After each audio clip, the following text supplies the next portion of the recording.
పెత్తందారి వైపు ఒకవైపు అణువున ప్రతి క్షణము గుచ్చి మరి ఇబ్బందులు పెట్టుకుంటూ తనని ఏ పని చేసినా కూడా అడ్డపుల్లలు వేసుకుంటూ ఆపుతున్నప్పటికీ ఆగకుండా ఒక ప్రళయం లెక్క ముందుకొచ్చి మన ఈ జాతిని ఈరోజు స్వేచ్ఛగా స్వతంత్రంగా గాలి పీల్చుకునే అవకాశము ఇచ్చినటువంటి మహనీయుడు డాక్టర్ బిఆర్ అంబేద్కర్ గారు.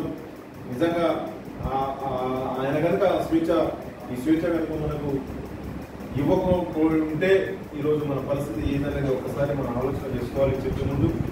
అలాగే ఈ జాతిని ఈ జాతి గోర్ జాతి, బంజారా జాతి ఏదైతే అనేక రకాలుగా అనేక పేర్లతో పిలుచుకున్నటువంటి మన లంబాడి జాతి ఏదైతే ఉందో జాతిని సేవాలాల్ మహారాజ్ సేవాభయ ఆ రోజు సేవాదళ అనే ఒక నామకరణం తోటి వందలాది సంవత్సరాల కంటే ముందే, దాదాపుగా 300 సంవత్సరాల పైచుల కంటే ముందే సేవాదళ అనే ఒక పేరు పెట్టి నాయక కారోబారి వ్యవస్థను ఏర్పాటు చేసి దండాలు ఎక్కడైతే ఇచ్చలవిడిగా అంటే ఎక్కడ పడితే అక్కడ ఉన్న ఈ గిరిజనులను లంబాడీలను ఒక చోటకి చేర్చాలి, దానికి ఒక దండ అనే పేరుని నామకరణం చేసుకుంటూ తన యొక్క యాత్ర ఏదైతే ఉందో అంతిమంగా ఆ యాత్రను చేసి ఈ యొక్క జాతిని ఒక తాటికి తీసుకురావాలని ఒక ఆలోచనతో కంకణం పట్టుకొని ముందుకు పోయినటువంటి ఆ యొక్క మహనీయుడు సేవాలాల్ మహారాజ్. ఈ ఇద్దరు కూడా మనకు రెండు కళ్ళు లాంటి అనే అంశాన్ని కూడా ఈరోజు మీకు చెప్పదలిచాను. మిత్రులారా, ఎన్ని చెప్పుకున్నా ఎలాంటి చెప్పుకున్నా ఏ పరమైనటువంటి సమస్య చెప్పుకున్నా ఈ 4 గోడల మధ్యలో మనం చెప్పుకుంటున్నాము. కానీ ప్రభుత్వాలు ఎన్ని మారినా, ప్రభుత్వాలు ఎవరు వచ్చినా, ఏ ప్రభుత్వము ఏ నాయకుడు వచ్చినా, ఏ ఒక అగ్రకులం నాయకుడు వచ్చినా మన పరిస్థితులను ఈ రకంగానే దిగజార్చడం, వాళ్ళు కంకణం కట్టుకుని ఉన్నటువంటి అంశము ఇది తేటతెల్లమైందనే విషయాన్ని కూడా దయచేసి మీరు గుర్తించాలి. ఎందుకంటే ఈ యొక్క రాజకీయాల కుట్రలో ప్రభుత్వాలు ఏర్పాటు చేస్తున్నటువంటి మరి మహానీయులు గొప్ప నాయకులు అని చెప్పేసి అగ్రకులాల ఆధిపత్యంలో మరి మగ్గిపోతున్నటువంటి మన జాతి మరి ఏనాడికి విముక్తి పొందుతుందో దాదాపుగా 77 సంవత్సరాలు పైచిలు 77 సంవత్సరాల స్వతంత్రం వచ్చినా కూడా ఈ రాష్ట్రాల్లో ఈ దేశంలో వ్యవస్థ ఏ రకంగా చిన్నాభిన్నం అవుతుందో ఒక్కసారి మనం గుర్తు చేసుకోవాలి. ఇక్కడ ఉన్నటువంటి అందరూ చదువుకున్న వాళ్ళే. దానికి 100% శంకళ్ళు తెంపాలి. ఈ యొక్క భారత పౌరులుగా, తెలంగాణ రాష్ట్ర ప్రజానీకంగా మనం అందరం అనగారిన వర్గాలుగా అందరం ఏకతాటి మీదికి రావాలి. ఏనాడైతే మరి అంబేద్కరుడు మన అనగారిన వర్గాలు ఎప్పుడైతే స్వతంత్రం పొందుతాయో అప్పుడే నేను కష్టాన్ని ఎంతైతే కష్టపడ్డానో ఆ కష్టానికి ప్రతిఫలం ఉంటుందని చెప్పేసి ఆనాడే చెప్పినటువంటి వ్యక్తి. మరి ఆ రకంగా మనం రోజు ముందుకు పోవాలి. రాజకీయంగా కావచ్చు, ఆర్థికంగా కావచ్చు, సామాజికంగా కావచ్చు, అనేక రకాలుగా న్యాయపరమైనటువంటి అంశాల్లో కూడా మనం అందరం కంకణబద్ధమై ముందుకు పోవాలి అనే అంశాన్ని కూడా ఈరోజు గుర్తు చేయదలిచాను. ఎందుకంటే రాజకీయాల్లో కనుక చూస్తే మనము రాజకీయాలు వచ్చినప్పుడు ఏం తమ్ముడు, ఏం సోదర, ఏం అక్క, ఏం చెల్లి అని చెప్పేసి పెద్దోళ్ళు వస్తున్నారు. మన దగ్గర ఇప్పటికీ అదే వ్యవసాయం అదే వ్యవహారాన్ని అవలంబిస్తున్నారు. ఓట్లు వేస్తున్నాం, వాళ్ళు సీట్లు ఎక్కుతున్నారు, తర్వాత మన మీద కేసులు. ఎన్ని విషయాలు మాట్లాడినాం మనం ఇప్పుడు దాకా. ఎక్సైజ్ డిపార్ట్మెంట్ అనే ఒకటి, మన ఏజెన్సీ ప్రాంతాల్లో 170లో ఉన్నటువంటి చట్టాలను తుంగలు దొరికి ఏదైతే ఏజెన్సీ ప్రాంతాల్లో 1 ఎకరము, ఒక అర ఎకరము, ఒక గుంట భూమిని మనం జాగ కట్టుకుని ఇల్లు కట్టుకుంటే దానికి 1.25 లక్ష ఇబ్బందులు పెట్టి, అంటే మనము నివసించినటువంటి ప్రాంతాల్లో, మనకు హక్కు ఉన్నటువంటి ప్రాంతాల్లో ఏదైతే మనకు ఈ దేశంలో ఈ యొక్క ఏదైతే పోడు భూముల సమస్యలు ఉన్నాయో దాదాపుగా ఈ 170 ఏరియాలో మనకు అవకాశాలు, హక్కులు కల్పించబడినటువంటి రాజ్యాంగంలో రాసినప్పటికీ ఆ స్వేచ్ఛ మనకు కూడా ఉన్నప్పటికీ కేవలం ఒక గుంటనో, ఒక ఎకరమో కనుక మనం దాంట్లో పోయి మరి పోటు చేసుకుంటే జీవనాధారం లేక ఏదో ఇబ్బందులు పడుకుంటూ జీవించడం కోసం, పిల్లల్ని సాధించడం కోసం ఏమన్నా మరి 1 ఎకరం పోటు కొట్టుకుని బతికితే దాని మీద కేసులు పెడతారు, బనాయిస్తారు. వాళ్ళ ఇబ్బందులు ఏ రకంగా ఇబ్బందులు పెడుతున్నారో అలాగే మనకు తెలుసు. పీడీ యాక్ట్ కూడా కేసులు పెడుతున్నారు దాని మీద. కానీ ఇదే ప్రభుత్వాలు వాళ్ళ మీద కంపెనీలు పెట్టుకోవచ్చు, 100 ఎకరాలు ఇవ్వచ్చు. ఐటీసీ కంపెనీ లాంటివి పెట్టవచ్చు, 1000 ఎకరాలు ఇవ్వచ్చు. జెన్కో లాంటివి పెట్టవచ్చు, 100 ఎకరాలు 1000 ఎకరాలు దారాదత్తం చేయొచ్చు. ఓపెన్ క్యాస్ట్ పెట్టవచ్చు, 1000 ఎకరాలు దారాదత్తం చేయొచ్చు. అంటే రాజ్యాంగంలో రాసింది ఆ యొక్క ఏదైతే గిరిజన ప్రాంతాల్లో ఉన్నటువంటి వాళ్ళు హక్కులు వాళ్ళకి ఉంటాయి. అందులో కాసినటువంటి పండ్లకు వాళ్ళకి హక్కులు ఉంటది. అందులో ఎలాంటి అడవు సంపద ఏదైతే ఉందో అడవు సంపద గిరిజనులకి చెందాలని చెప్పేసి కూడా ఆల్రెడీగా షెడ్యూల్లో రాసి పెట్టుంది. కానీ ఇక్కడ జరుగుతున్నటువంటి అన్యాయం ఏంటి? ప్రభుత్వాలు ఏ రకంగా సౌతి తల్లి ప్రేమ చూపిస్తుంది మన మీద, ఈ విషయాన్ని కూడా ఒకసారి మనం సమాలోచన చేసుకోవాల్సిన బాధ్యత మనకి ఉంది. అక్క చెప్పింది ఇందాక, అన్న నేను స్కూటీ వేసుకుని బయటికి పోతుండే 2 సార్లు 3 సార్లు ఎక్సైజ్ వాళ్ళు మమ్మల్ని ఇబ్బంది పెడుతున్నారు. ఇంకో తమ్ముడు చెప్తున్నారు, ఇక్కడే జెన్కోలో ఉన్నటువంటి ప్రాబ్లమ్స్ మమ్మల్ని సిఎస్ఆర్ పాలసీ దాంట్లో ఇన్వాల్వ్ చేయట్లేదు, సిఎస్ఆర్ పాలసీ కోసం మా చట్టాలని డెవలప్మెంట్ చేయట్లేదు, సిఎస్ఆర్ పాలసీలో ఉన్నటువంటి ఏదైతే హక్కులు ఉన్నాయో ఆ హక్కులు మాకు రావట్లేదు అని చెప్పేసి ఇబ్బందులు ఉన్నాయి, చాలా ఇబ్బందులు ఉన్నాయి. పోలీసు వాళ్ళు ఏజెన్సీ ప్రాంతాల్లో ఉన్నటువంటి విషయాల్ని తుంగలో తొక్కి కూడా పోలీసు వ్యవస్థ నిద్రపోతున్నటువంటి మరి పరిస్థితి మనం చూస్తూనే ఉన్నాం.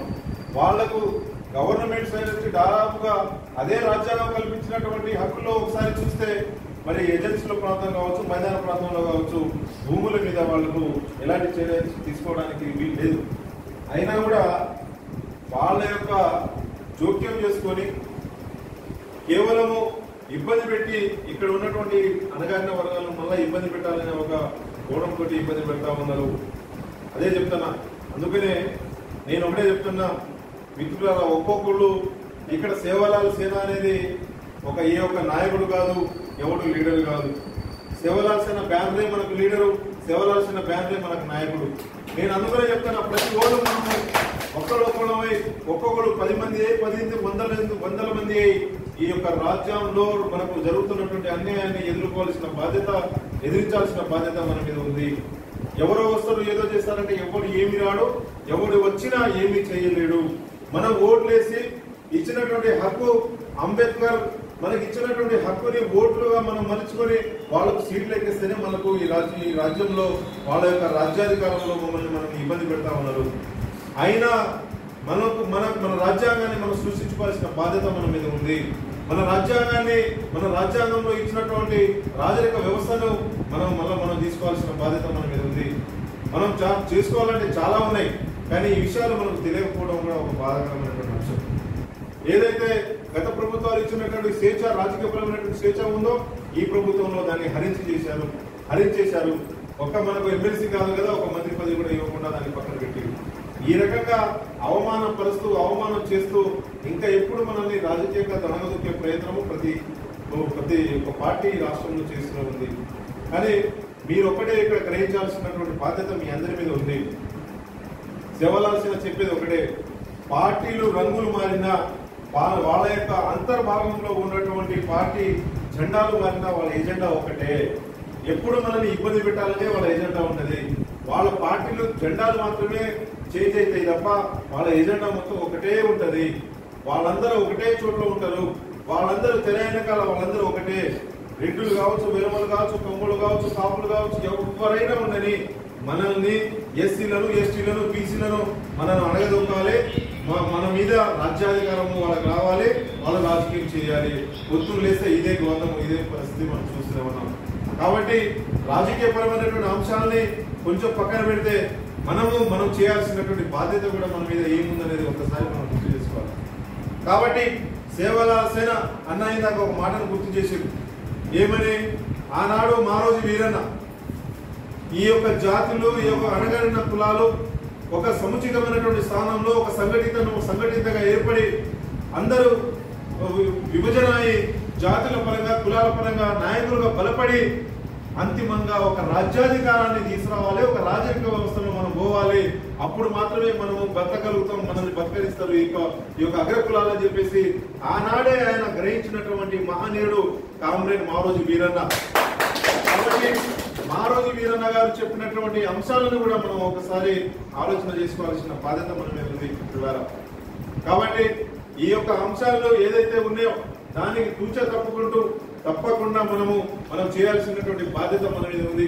మీరందరూ అనేక సమస్యలు చెప్పుకుంటూ వచ్చారు, కానీ ఈ సమస్యలకు ప్రతి ఒక్క మూలం మన దగ్గరే ఉంది. ఎవరో ఏదో చెప్తే కాదు, మనం పోరాడితేనే. ఇంకొక కవి కూడా చెప్పారు, పోరాడితే పోయేదేమి లేదు బానిస సంఖ్యలు తప్ప, మనం పోరాడితే మన హక్కులు మనకు వస్తుంది. ఒకవేళ వాడు చేసుకుంటే ఏం చేస్తాడు, మహా అయితే కేసులు పరాయిస్తారు, కేసులు పెడతాడు. బానిస సంఖ్యలు పోతాం, 10 రోజులు పోతాం, బయటకు వస్తాం, తర్వాత మళ్ళీ మన పని మనం చేస్తూనే ఉంటాం కదా. కాబట్టి ప్రతి ఒక్క అక్క కావచ్చు, ప్రతి ఒక్క తమ్ముడు కావచ్చు, ప్రతి ఒక్క అన్న కావచ్చు, ఎవరైనా ఇక్కడ ఉన్నటువంటి వ్యవస్థలో ఈ వ్యవస్థ తప్పిదాన్ని మనం ఎత్తి చూపుతూనే ఉండాలి. ఈ వ్యవస్థలో భాగమై మన పని చేస్తూ మనం ముందుకు పోవాలనే అంశాన్ని కూడా మీరు దయచేసి మర్చిపోకండి అని చెప్పేసి విషయాన్ని కూడా మీకు చెప్తా ఉన్నాను. మిత్రులారా, ఇక్కడ అనేక అంశాలు ఉన్నాయి. రోడ్డు సమస్యలు ఉన్నాయి, తండాకు పోతే నీళ్ళ సమస్యలు ఉన్నాయి, అదే తండాలో గుడి సమస్యలు ఉన్నాయి, బడి సమస్యలు ఉన్నాయి, కరెంటు సమస్యలు ఉన్నాయి, అనేక సమస్యలు ఉన్నాయి. ఈ జిల్లాలో స్పెసిఫిక్ గా ఈ జిల్లాలో చూసుకుంటే భూపాలపల్లి జిల్లాలో పక్కనే జనుకో ఉంది. జనుకో ఏదైతే ప్రాంతము అక్కడ ఉన్నటువంటి కొలాబరేటివ్ ఇబ్బందులు పడినటువంటి ప్రాంతం కూడా ఉంది. ఆ ప్రాంతాల్లో గ్రామ కమిటీలు పెట్టి దాదాపుగా ప్రతి గ్రామం నుంచి ఒక 15 మంది 20 మంది మరి ఎంప్లాయీస్ ను కూడా తీసుకోవాల్సిన బాధ్యత మరి ఆ జనుకో మీద ఉంది. మరి ఇక్కడ సైడ్ పోతే భూపాలపల్లి, ఇక్కడ నుంచి మన మంచిర్యాల సైడ్ పోతే మొత్తం ఓపెన్ క్యాస్ట్ ఉన్నాయి. అంటే ఇవన్నీ ఎక్కడ జరుగుతాయంటే కేవలం ఏజెన్సీ ప్రాంతంలో జరుగుతుంది. ఓపెన్ క్యాస్ట్ పేరుతో ఎకరాలని మొత్తం కొల్లగొడుతున్నారు. కాబట్టి ఈ ఎకరాలు కొల్లగొట్టినటువంటి అంశాన్ని కూడా మనము క్వశ్చనింగ్ చేయాలి ప్రభుత్వాన్ని. కాబట్టి ఎప్పుడు క్వశ్చన్ చేయగలుగుతాం? ఈ యొక్క అంశాలన్నీ అప్పుడైనా సేమ్ మానవ ఒకరితో ఓ రకంగా ఉంటాయని అప్పుడు క్వశ్చన్ కరేసాక కొన్ని విషయాలకు ప్రతి ఒక్క విషయం పురస్కృతం ఎలాంటి తప్పకుండా ఓ విషయం సబ్జెక్ట్ అప్పుడే మానవతో అప్పుడు ఖాయమతి అంగ పడేసాక అంగ కేసాక.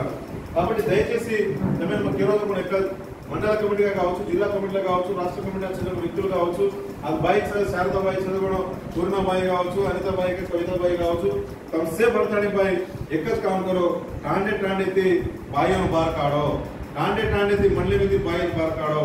तमें पूरకంగా ఆలోచన జనకు హందేన సంసిద్ధమైన ఏ రాష్ట్ర में जिला थी तमार गांव में थी तमार मंडली में थी तमार जिला थी तमार అతని స్టార్ట్ కరా ఈ యొక్క ఉద్యమంలో నేను రావడం ఈ యొక్క ఉద్యమం మీద కూలేదాం కనుక అధ్యక్షసారి గ్వాలేరు బాయిన గ్వాలేరు బీటీని కానీ గ్వాలేరు మాటిని కానీ కుని అమ్మన ఇబ్బందులు పాడు కన్ను కనుక వ్యవస్థ పోలీస్ వ్యవస్థ సదా एक दिक्सूची